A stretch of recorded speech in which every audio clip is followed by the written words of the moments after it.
bonjour. Donc, bonjour après cette conférence. Violoniste, concertiste, cinéaste, documentariste musical et aussi polyglotte. Combien de langues vous parlez d'ailleurs, entre parenthèses, pour connaître tous ces... Je parle bien ou mal? Non, je suis tout à fait courant en anglais, français et russe. Et puis je me débrouille en italien, en allemand. Et puis j'avais, dans le temps, je parlais couramment bulgare, mais ça j'ai oublié, je pense. Enfin, ça reviendrait probablement vite, mais donc ça fait jamais que 5 ans. D'accord. Alors, vous êtes surtout connu du grand public pour être le biographe officiel de l'immense Glenn Gould, donc... Alors bon, biographe. Donc oui, biographe, cinéaste, enfin, vous avez vu un petit peu tous les... Oui, je ne suis pas du tout biographe parce que en réalité je m'intéresse assez peu à la vie, je veux dire, à la vie familiale ou autre. Oui, non, je pensais plus au côté artistique, biographe artistique. Oui. Vous avez consacré plusieurs films et livres, donc je suis absolument tous regarder et lire. Ça, je suis très catégorique là-dessus. Mais vous avez également connu et filmé d'autres artistes parmi les plus grands du siècle dernier, Oistrakh, Nadia Boulanger, Yehudi Menuhin, Sviatoslav Richter, Fischer Biscao, Murray Peraya aussi, la grande cantatrice Julia Varadi aussi, j'ai vu, que je ne connaissais pas moi d'ailleurs. Non. Moins connu du grand public. La plus grande cantatrice du XXe siècle. Bon, la synthèse de Schwarzkopf et Callas. D'accord. On ne peut pas faire. Bon, et une femme qui aujourd'hui encore a cette voix qui l'autre jour, je l'ai raconté, à Berlin, chez elle, dans la maison de Fischernskau, c'est l'épouse de Fischernskau, elle donnait un cours. Et j'étais là avec elle. Et puis la jeune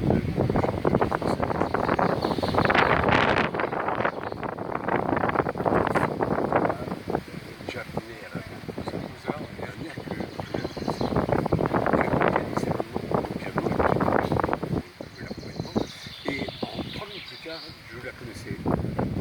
Elle était à côté de moi comme ça, on était comme ça, sur la siège du piano. Elle s'est mise à chanter. C'était en me prenant par le cou comme ça. J'ai cru que mon corps allait se disloquer. C'était absolument renversé. Et Julia, pour moi, c'est un des mystères un peu compréhensible dans ce sens que... Étouffée par son mari pas étouffée, elle n'a pas du tout étouffé, mais il ne pouvait pas supporter d'être absente. Et à la fin, une fois qu'il avait arrêté de chanter, elle a arrêté très rapidement derrière, et de toute façon, elle a fait comme lui. Elle a chanté essentiellement dans le piano. Alors, elle a chanté sur la Covent Garden, à l'Opéra de Paris, au Métropolitain, mais c'était pour elle une activité presque marginale. Elle a concentré sa carrière sur trois maisons d'opéra. Mais il y a des dizaines de disques d'elle, enfin c'est une personne absolument sublime. Et je ne comprends pas pourquoi. Non, elle était dans le système Fischer-Dieskau aussi, c'est-à-dire que l'autopromotion, tout ça, c'était. Alors qu'il y a des gens qui travaillaient, qui étaient consacrés totalement à leur art, et elle l'est toujours maintenant dans l'enseignement. D'accord. Et alors, ce que le grand public sait moins aussi, c'est que vous avez consacré des films à des sportifs. Chez Chesnokov, un sportif, pour les amateurs de tennis, ça rappelle très bien Chesnokov qui a été voir à Roland Garros parce qu'il avait sorti Million d'heures une année, notamment. Et 2 ans. Oui, c'est un grand joueur terre battue. Comment ça s'est passé alors la rencontre? C'est par la langue russe ou par... André, d'abord, il est resté un très proche ami.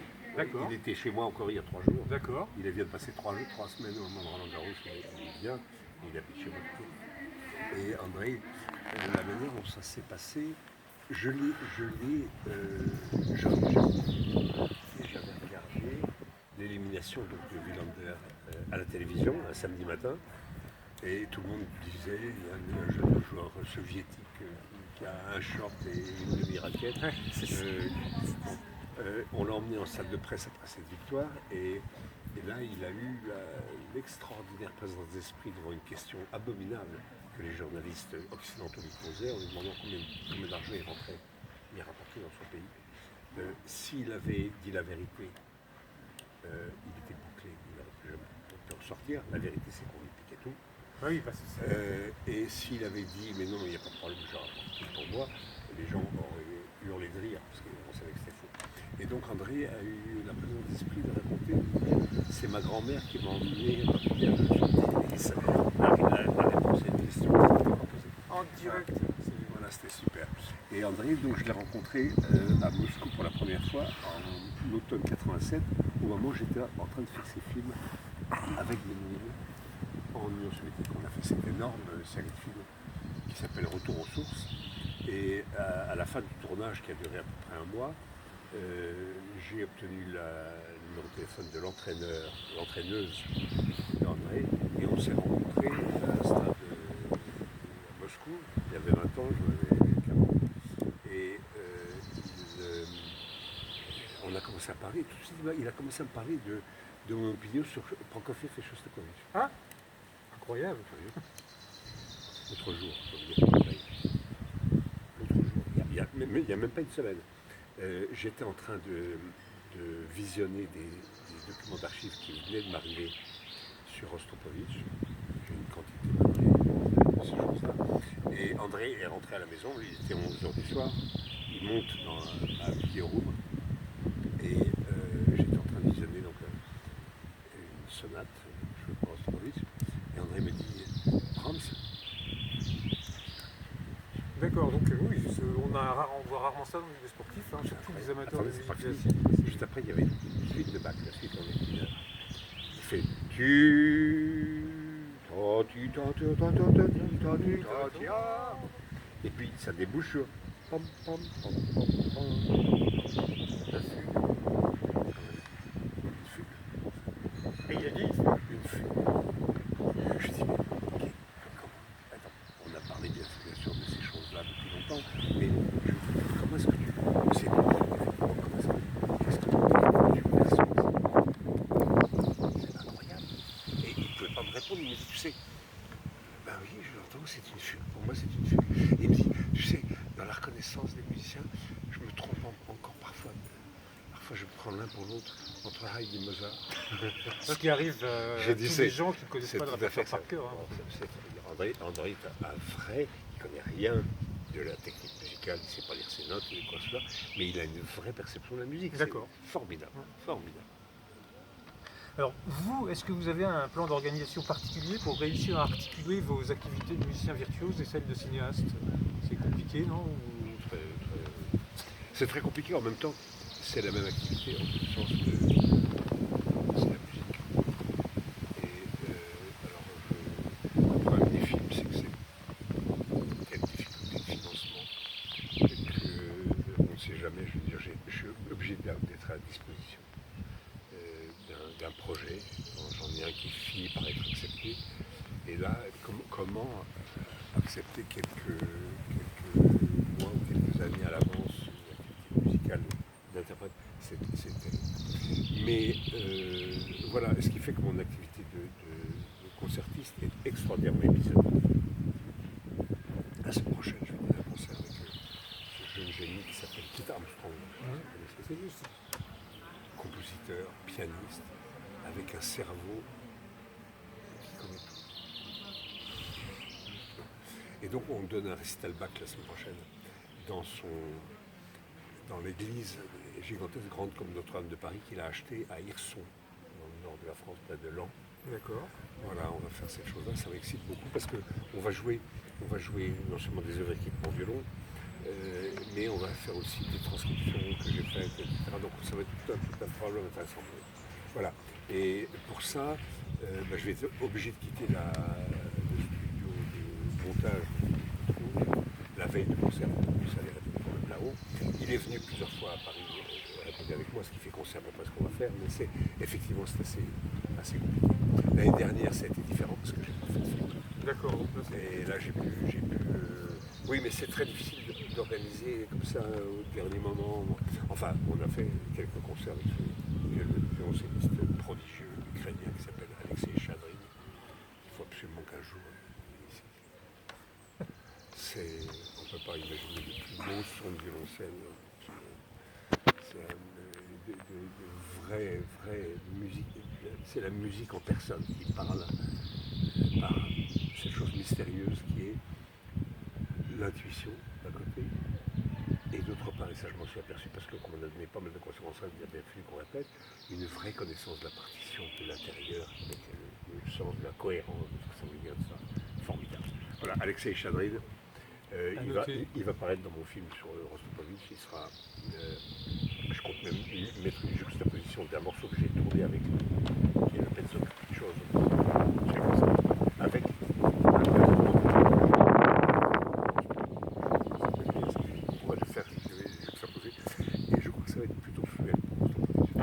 D'accord. Alors, il y a une vingtaine d'années, j'avais vu un film lumineux de vous, donc consacré au jeune et extraordinaire violoniste Gilles Apap. J'ai réalisé d'ailleurs qu'en préparant cette interview que c'était vous qui l'aviez fait. J'aurais dû m'en douter. Mais j'aurais aimé avoir votre point de vue plus général sur la manière de métisser la musique classique avec d'autres styles. Ce que je crois Menuhin a d'ailleurs réalisé aussi avec le sitariste Ravi Shankar en 1966. Pas seulement, j'ai découvert un document absolument extraordinaire de Yehudi avec Duke Ellington. Alors ça c'est... que j'ai utilisé dans mon film. D'accord. Et Yehudi ne s'en souvient absolument pas. J'ai trouvé cette chose-là, je me souviens, on était dans l'avion ensemble et je lui ai dit, tu sais, j'ai une chose avec Duke Ellington. Le nom disait vaguement quelque chose, mais pas plus. Et Yehudi a fait beaucoup de choses avec Rapelli, avec des musiciens indiens, des musiciens égyptiens, grecs, etc. Enfin, c'est une activité qui était des tziganes. On avait fait quelques épisodes pour les films. C'était pour lui, la musique, disons, authentique, d'origine qu'on dit populaire, était quelque chose d'absolument essentiel. Et il voyait bien d'ailleurs que les suites de Bach, elles étaient sur des danses absolument populaires, la sarabande. Oui, bien sûr. La musique savante est issue de... Yehudi avait cette curiosité incroyable pour toutes les musiques, mais avec un grand sens comme de la hiérarchie, et que le rock n'était pas la même chose. Oui, on a l'anecdote sur avec les Rolling Stones. Lui, il va se faire étourdir avant de se faire abattre comme des vaches. Avec Gilles, vous avez vu quel film avec Gilles? C'est un documentaire où on le voit, il y avait deux films. Il y a un film qui était une captation de concert et un film où on le voit jouer tous différents styles de musique à différents endroits. Non, parce qu'on a fait 3 films ensemble. On a fait L'inconnu de Santa Barbara, qui est un portrait, effectivement. Ça, j'ai vu.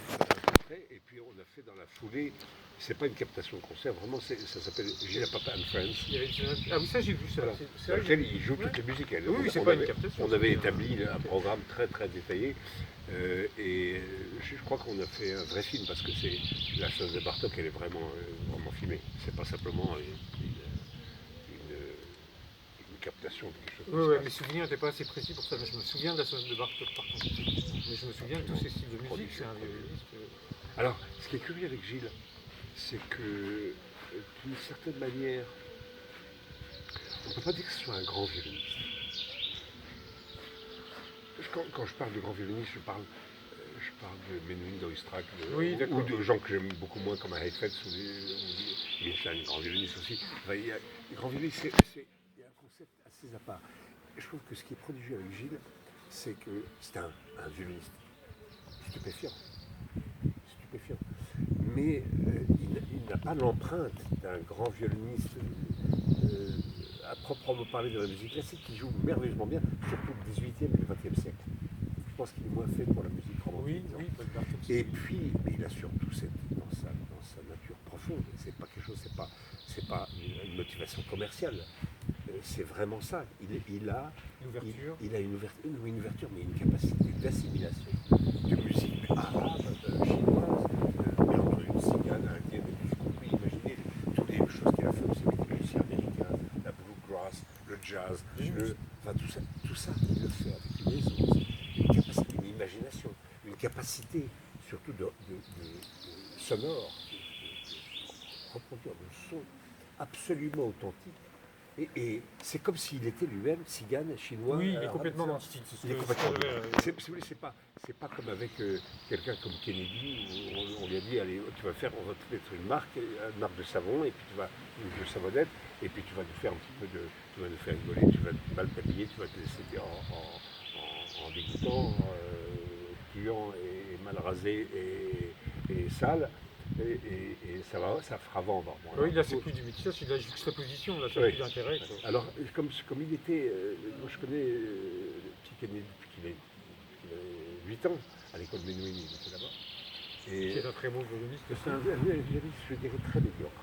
Ah bon, d'accord. Ouais, très médiocre. Je le prends. Voilà. Je trouve qu'il n'a pas une belle sonorité. C'est pas ça qu'il cherche d'ailleurs. Et ce qu'il cherche, c'est à faire un peu crado. Et il le fait très bien. C'est le concept du violoniste grunge. Il le fait très bien. Enfin bon, mais Gilles, c'est un talent absolument extraordinaire. Une vraie, profonde originalité. C'est pas quelque chose de fabriqué, c'est quelque chose d'authentique. J'adore ce qu'il fait. Et puis alors, il a surtout une manière fabuleuse de communiquer la musique, avec un auditoire, avec les mots qu'il fait travailler. Les gosses, il a une manière d'exciter la curiosité musicale. Là, c'est une vocation musicale. Et c'est ça qu'on a besoin. Oui, c'est ce que font d'ailleurs tous vos films, entre parenthèses. C'est ce que disait Jean-Yves Clément pendant la conférence tout à l'heure. Moi aussi, l'impression que j'ai eue, vraiment, ça donne envie de vraiment faire de la musique, ces films. Oui. Pour terminer, je voudrais vous poser une petite question. J'ai très envie, vraiment, c'est une question que j'ai très envie de vous poser. Donc, sur Glenn Gould, sur un rapport entre ces deux versions qu'il a enregistrées des Goldberg, donc celle qu'il a enregistrée en 1955 et en 1981. L'évolution entre les deux, parce qu'en fait, ça encadre pratiquement toute sa production de disques. Et pourquoi vous voulez vous limiter à deux versions? Parce que c'est la première et la dernière, à ma connaissance, la première et la dernière qu'il a enregistrée. Puis celle de 55 a fait référence vraiment. Oui, non, il y en a une avant 55. Ah, il y en a une avant? D'accord. En 54, il a fait ça pour la radio canadienne, et même personne ne le connaissait. D'accord. Il joue ça comme du Roy Kempf. Ce qui n'a rien à voir donc avec celle de 55, c'est déposé. Et puis alors, depuis j'ai trouvé pas mal d'autres versions. Il y a la version live au Festival de Salzbourg. Il y a une version à Vancouver que j'ai. À chaque fois, c'est tout différent. C'est incroyable la capacité de renouvellement, de repensée totale d'une partition. Alors bien entendu, les deux grandes versions, celle de 55 et celle de 81, elles sont, comme il disait lui-même, oui c'est le même pianiste. Oui, d'accord. Okay. On reconnaît le pianiste, et lui-même il trouve que le pianiste de 55 est beaucoup trop pianiste. Mais bon, c'est l'effervescence de ce cerveau prodigieux auquel tous les moyens sont à sa disposition. Et il fait une lecture de cette œuvre qu'il a rendue d'abord accessible ou compréhensible. C'est un monument qui n'était pas écouté. Et c'est devenu donc l'objet d'une légende, une appartenance. Comme si, d'ailleurs, il n'est pas question de parler à qui que ce soit du Goldberg sans mentionner Gould, bien sûr. Bien sûr. Et puis en 81, quand il a souhaité le refaire, il me disait, pour des raisons de la technologie avancée, donc maintenant digital, Dolby a fait son apparition, c'était ça la raison, disons, officielle. Et la profonde raison, c'est qu'il a dormi je pense. D'accord. Et c'est en fait le fait qu'on ait élaboré ce projet de film sur Bach qui a fait que c'était inévitable de faire quelque chose de ça existe un jour ou l'autre. Et c'est ça qui lui a donné l'idée. Faisons ça en même temps qu'on va en faire une nouvelle lecture complètement autre, dans lequel il s'amusait à me dire que les rapports mathématiques entre les variations allaient être établis d'une manière absolument cohérente. Il trouvait que son premier enregistrement, en fait, était une série de 30 pièces séparées. Il n'y avait pas assez de... Il n'y avait pas ce concept de l'arc. L'arc qui aille de la première à la dernière. Oui, avec l'aria qui revient à la fin, la boucle. qui a bouclé effectivement sa carrière, puisque c'est là-dessus qu'il s'est. Enfin, c'est la dernière chose qu'il est. Pas la dernière chose qu'il a enregistrée, parce qu'il y avait encore, juste avant sa mort, il a enregistré le symphonie de Wagner. Et puis il a fini l'enregistrement du disque Strauss, aussi, 2 mois avant sa mort. Mais c'est vraiment la dernière chose complète. C'est absolument prodigieuse. Et en plus, non seulement enregistré pour le son, mais filmé. Alors, je crois que tous les gens qui ont pu voir ce film, et ça dépasse de loin les publics musicales, sont restés même pas ébahis, je veux dire, ils sont restés immobiles devant l'émotion que dégage. Le personnage, m'a-t-on dit, parce que moi, comme je le voyais tout le temps, je n'arrive pas très bien à percevoir ce genre de choses. Le personnage vieillit, Oui. voûté, visiblement appartenant déjà à un autre monde. Mais dès qu'il jouait, par Mais, contre. oui, la capacité était là, mais Non, je veux mais dire, même, c'est quelqu'un d'autre. Quelqu'un d'autre qui apparaît. J'ai pas vu de vieillissement. D'accord. J'ai pas senti de vieillissement. C'était un peu empâté, non pas par excès d'alimentation, parce Non, qu'il ne c'était s'alimentait pas, C'était pas le genre de la maison. mais peut-être, c'est pas le genre de maison, mais peut-être par l'absence totale de contact avec l'air, et puis l'absence totale d'existence physique. C'est un objet quasiment unique, je crois.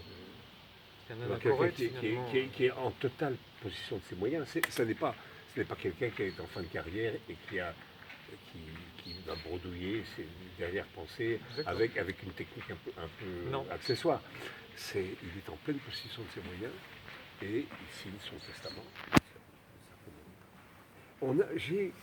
Il se trouve que il est mort rapidement après, mais j'ai eu ce sentiment que cette série de Bach qu'on avait conclue était un œuvre testamentaire.